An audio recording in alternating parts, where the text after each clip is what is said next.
ఎట్లా ఉంది అసలు రాష్ట్రంలో కరెంటు పరిస్థితి ఎట్లా ఉంది? పక్క రాష్ట్రాల నుంచి కొనుక్కునే పరిస్థితి ఉందా? కొంటే ఎంత కొంటున్నారు? ఈరోజు ఇంత పవర్ సమస్యలు రావడానికి కారణం ఏంది? అంటే విద్యుత్ కొనడమ్మా 2 రకాలుగా ఉంటుంది. ఒకటి లాంగ్ టర్మ్ ఒప్పందాలు అంటారు, ఈ పీపీఎల్ వీటి ద్వారా చేసుకునేది. రెండవది ఏ రోజుకి ఆ రోజు ఎక్స్చేంజ్లో కొనుక్కుంటారు. ఇది ఎందుకు కొనాల్సి వస్తుంది అని అంటే,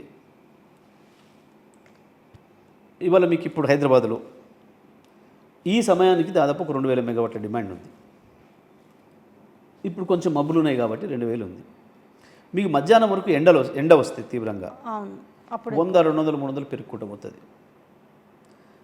సాయంత్రం 6 గంటల నుంచి ఇట్లా లేచి 3000 మెగావాట్లకు పోతుంది. 6 గంటల నుంచి 9 గంటల వరకు, 10 గంటల వరకు. దీన్ని పీక్ అవర్స్ అంటారు దీని భాషలో, 6 to 9 భాష. ఏంది ఇది దీంట్లో లెక్క?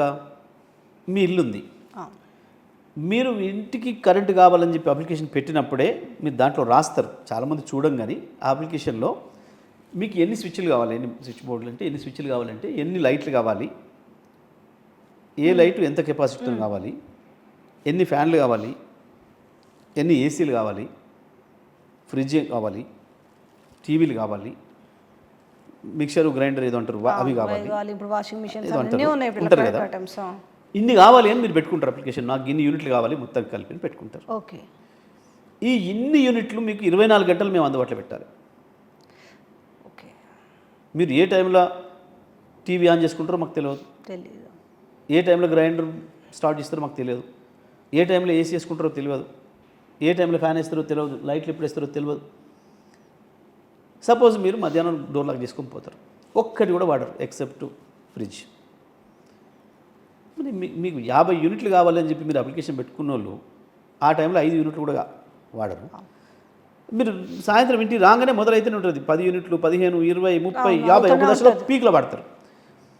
కానీ మీకు నేను ఏం చేయాలి? 50 యూనిట్లు కూడా మీకు పెట్టాలి, అందుబాటులో పెట్టాలి కదా. మరి ఏ క్షణంలో మీరు వాడతారో మాకేం తెలుసు? మీరు పొద్దున్నకి ఇంట్లోనే ఉంటారు, ఎక్కువ వాడతారు. కాబట్టి మేమేం చేయాలి? అంత విద్యుత్ మీకు అందుబాటులోకి తేవాలి. ఇది ఎవరైనా, ఇప్పుడు వాళ్ళైనా మేమైనా. అయితే దీంట్లో ఏం చేస్తారు? కొంత విజన్ ఉన్న వాళ్ళు, టెక్నికల్గా తెలివి ఉన్న వాళ్ళు, ఈ డే టైము స్టాండర్డ్గా ఎంత విద్యుత్ అవసరం పడుతుందో రాష్ట్రానికి అంత విద్యుత్తును లాంగ్ టర్మ్ ఒప్పందాల్లో అగ్రిమెంట్లు చేసుకొని పెట్టుకుంటారు. లాంగ్ టర్మ్ ఒప్పందాలు.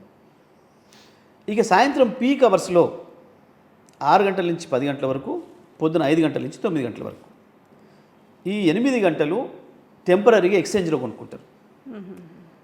షేర్ మార్కెట్ ఎట్లయితే ఉంటుందో, బాంబే స్టాక్ ఎక్స్చేంజ్ ఎట్లయితే ఉంటుందో, ఈ పవర్ ఎక్స్చేంజెస్ 2 ఉంటాయి భారతదేశంలో. ఒకటి సౌత్కు బెంగళూరులో సదరన్ లోడ్ డిస్పాచ్ సెంటర్, నార్త్కు ఢిల్లీలో నార్త్ లోడ్ డిస్పాచ్ సెంటర్.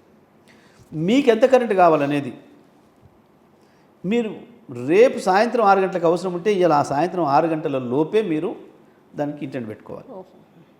24 గంటల లోపే పెట్టుకోవాలి, అప్పటికప్పుడు దొరకదు. వాళ్ళకే పెట్టాలి మీరు అప్లికేషన్, మీకు ఎంత కావాలి. సపోజ్ మీకు 6 గంటల నుంచి 7 గంటల వరకు మాకు 200 కావాలి, 7 గంటల నుంచి 8 గంటలకు 300 కావాలి. ఇట్లా పెట్టుకోవచ్చు. మీరు గంట కూడా పెట్టుకోవచ్చు, మీకు అది ఉంటుంది. మీతో పాటు కర్ణాటక పెట్టవచ్చు, మహారాష్ట్ర పెట్టవచ్చు, మన తమిళనాడు, ఈ సదరన్కి సౌత్ స్టేట్కి ఇది ఉంటుంది.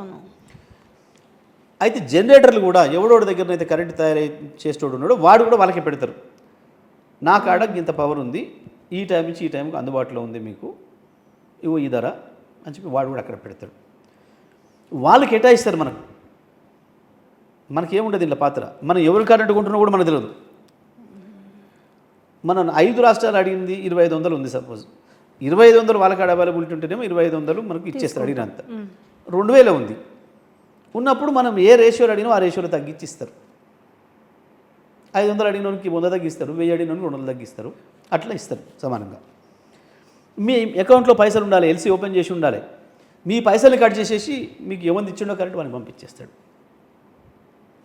ఇలా కొనేటోడో కూడా అమ్మేటోడో కూడా ఒకటి తెలియదు, అది వాళ్ళే చేస్తారు. మరి ఈ సమయంలో ధర ఎక్కువ ఉంటుంది. కొన్ని సందర్భాల్లో కొన్ని రాష్ట్రాలు 10, 15, 20 రూపాయల యూనిట్ కూడా కొడతారు. రూపాయలు యూనిట్. అది గుజరాత్ అయినా కొనాల్సింది, తెలంగాణ అయినా కొనాల్సింది, ఆంధ్రప్రదేశ్ అయినా కొనాల్సింది, ఎవడైనా ఇవ్వాలనుకుంటే.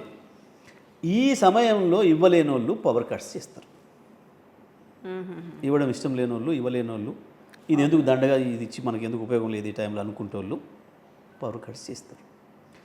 కేసీఆర్ గారు ఎప్పుడు కూడా అది చేయలేదు. ఎంత ఖర్చు అయినా ఏం లేదు, కానీ తెలంగాణ 24 గంటలు కరెంటు వెలుగులలో ఉండాలి అని ఒక పట్టుదలతోని. కానీ కొనకుండా మనమే ఉత్పత్తి చేసుకునే పూర్తి స్థాయిలో రాష్ట్రాలకు ఆ పరిస్థితులు ఉండవా?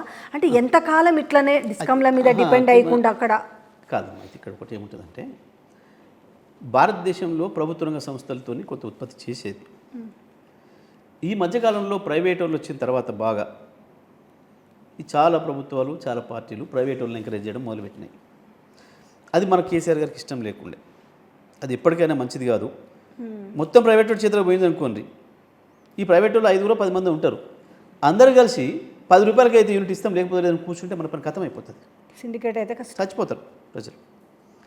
ఇది రానియొద్దు అంటే ప్రభుత్వ రంగ సంస్థల చేతిలో ఉండాలి అని చెప్పి ఒక పట్టుదలతోని ఎన్ని ఒత్తిళ్ళు వచ్చినా, ఇప్పుడు ఈ దేశాన్ని నడిపిస్తున్న పెట్టుబడిదారు ఉన్నాడో మోడీని నడిపిస్తున్న వాళ్ళందరితో ఒత్తిడి వచ్చింది కేసీఆర్ మీద. మాకు ఇవి మేము చేసిస్తాం, లేదా టెండర్ బిల్లు మేము వస్తాం. న్యాయంగా ఈ దొంగలు మొత్తం వాళ్ళ తరఫున మాట్లాడుతున్నారు. ఆ రోజు కూడా వీళ్ళు మాట్లాడింది వాళ్ళ తరఫున. వాళ్ళు మమ్మల్ని కూడా అన్నారు, అరే మీరు టెండర్లు, ఓపెన్ టెండర్లు ఎందుకు విలువలు మేము వస్తాం కదా, బిహెచ్ఎల్కి ఎందుకు ఇస్తారు మీరు ఓకే అని చెప్పి మాట్లాడారు.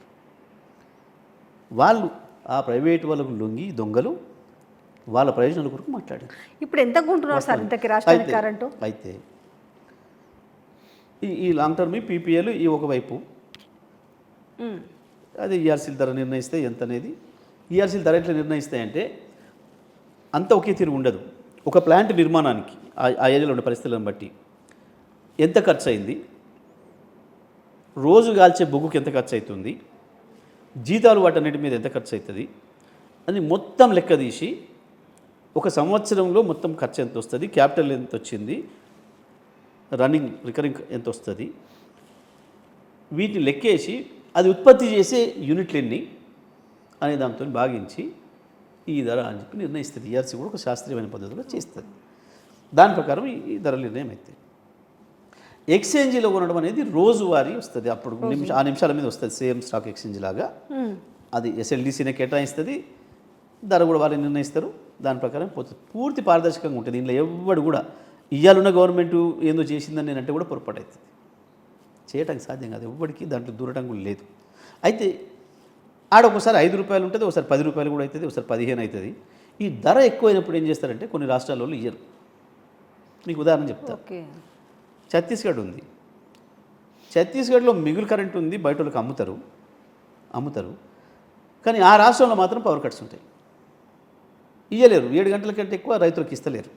ఎందుకు? మా ఆర్థిక పరిస్థితి అంత లేదు, పవర్ అమ్ముకోవచ్చు, మేము ఇవ్వలేము, బయట అమ్ముకుంటాం. ఇది ఫ్యాక్ట్. ఆ తర్వాత వాళ్ళకాడ ప్రజల డిమాండ్ వచ్చి మనకి ఇచ్చే కరెంట్ కొంచెం తగ్గించారు. ఇప్పుడు ఈ పరిస్థితి కూడా అదే చేస్తున్నారా? ఇప్పుడు ఇక తెలంగాణలో జరుగుతుంది కూడా అనవసరం, ఎందుకు మేము ఖర్చు భరించలేమనే పరిస్థితి నడుస్తుందా? ఎస్, తెలంగాణలో ఇవాళ ఎందుకు పవర్ కట్స్ అవుతున్నాయి అంటే కారణం ఇది. పవర్ మీద వాళ్ళు ఖర్చు పెట్టడం ఇష్టం లేదు. ఎందుకు 24 గంటలు? అన్ని రంగాలు దెబ్బతింటాయి కదా, వ్యవసాయం దెబ్బతింటది, పరిశ్రమలు దెబ్బతింటాయి, తింటే వాళ్ళకి పవర్ హాలిడేస్ పెట్టుకునే పరిస్థితి వస్తుంది. వాళ్ళకి మనం ఎట్లా అభివృద్ధి ఎట్లా అవుతుంది మళ్ళీ? వాళ్ళకి తెలంగాణ అంటే ఒక ప్రేమన, ప్రజల పట్ల ఏమైనా ప్రేమన, ఒక కమిట్మెంటా? కేసీఆర్ అంటే తెలంగాణ తెచ్చినోడు, కొట్లాడి ఒక కుటుంబంలాగా దాన్ని చూసుకుంటున్నాడు. కాబట్టి పక్క రాష్ట్రంతో మనం కింద పడ్డట్టు కాకూడదు, మన ముందట ముఖం తెలబడొద్దు అని చెప్పి ఒక పట్టుదలతో పనిచేసి ఇక్కడ తీసుకొచ్చిండు. కానీ వీళ్ళెవరు ఈ దందలు చేసుకొని పార్టీలలో దూరి టికెట్లు తెచ్చుకొని పదవులలోకి వచ్చిన వాళ్ళు. ఎందుకుంటుంది వాళ్ళకి ఆ కమిట్మెంటు ప్రజల పట్ల? ఇంకేంది?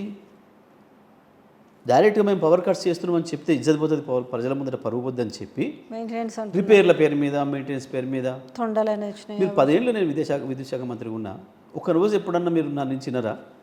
ఇవాళ పవర్ పోతుంది, ఇవాళ మెయింటెనెన్స్ ఉంది. ఇక్కడ మెయింటెనెన్స్ అనేది ఆ లోకల్ ఏఈ లైన్మెన్ ఇద్దరికి సంబంధించిన అంశం. కొంచెం పెద్ద ఏరియాలో కనుక అయితే ఏడీ ఇన్వాల్వ్ అవుతాడు. ఇంకొక డివిజన్ మొత్తంలో ఏదన్నా జరుగుతుంది 10 నిమిషాలు పోవాలి అని అంటే డి ఇన్వాల్వ్ అయి చెప్తాడు. వాస్తవానికి అక్కడ లోకల్ మెసేజ్ ఇస్తారు, లోకల్ చెప్పుకుంటారు. మీరు చూసింటారు ప్రారంభంలో హైదరాబాద్ ఇన్ఛార్జ్ మంత్రి పొన్నం ప్రభాకర్ మొత్తం రేపు మధ్యాహ్నం అంతా హైదరాబాద్ రంగారెడ్డి జిల్లాలలో 2 గంటలు కరెంటు పోతుంది అఫీషియల్గా ప్రకటించినారు. అది పరువు తక్కువ ముచ్చట. ఏంది పవర్ కట్ అని చెప్పడానికి సిగ్గుపడి పవర్ కట్ అని చెప్పాలనంటే కూడా ఇవాళ ట్విట్టర్లో పెడితే ఇవాళ కేసులు పెడతారు, ఇంటికి పోయేసి మీరు అబద్ధం చెప్తున్నారు అనేసి భయభ్రాంతిలో గురి చేసిన నేపథ్యం. ఇవాళ ఇక్కడే ప్రజాప్రభుత్వం అని బాకాలు ఉదుకొని దీనికి డబ్బా కొడుతున్న మేధావులారా, మా ఇంట్లో కరెంటు పోయిందని ఒక అమ్మాయి చెప్పితే ట్వీట్ చేస్తే పోయి కేసు పెట్టి ఇబ్బంది పెడుతుంటే కళ్ళు చెవులు మూసుకొని ఉన్నారా మీరు? ఏంటిది అసలు ఇది? సోషల్ మీడియాలో పెడితే కేసులు పెడతారు, ట్వీట్ చేస్తే కేసులు పెడతారు, రోడ్డు మీకు వచ్చి అడిగితే కేసులు పెడతారు. మొత్తం 10 సంవత్సరాల టీఆర్ఎస్ పరిపాలనలో ఒక్కటంటే ఒక రాజకీయ కేసు నమోదు కాలే, చేయని నేరానికి ఎవరి మీద కేసు పెట్టలే. కానీ ఈ ప్రభుత్వం వచ్చి 6 నెలల్లోనే కొన్ని వందల కేసులు అన్యాయంగా ప్రజల మీద.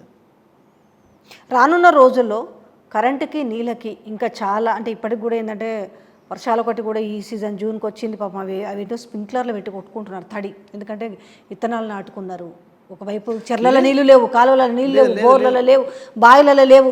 ఈ పరిస్థితి ఒకవైపు పవరు, మరొక వైపు నీళ్లు, దీన్ని ఎట్లా సస్టైన్ చేస్తారు? అట్లా అనకూడదు, తప్పు. బ్రహ్మాండంగా వర్షాలు వస్తున్నాయి, బ్రహ్మాండంగా దున్నుకుంటున్నారు, మొత్తం పొలాలు నాట్లు పడ్డాయి, పచ్చబడ్డాయి, కరెంట్ 24 గంటలు వస్తుంది, మంచినీళ్ళు ప్రతి నిమిషం వస్తుంది. మీరు అంటే కేసు పెడతారు మీ మీద.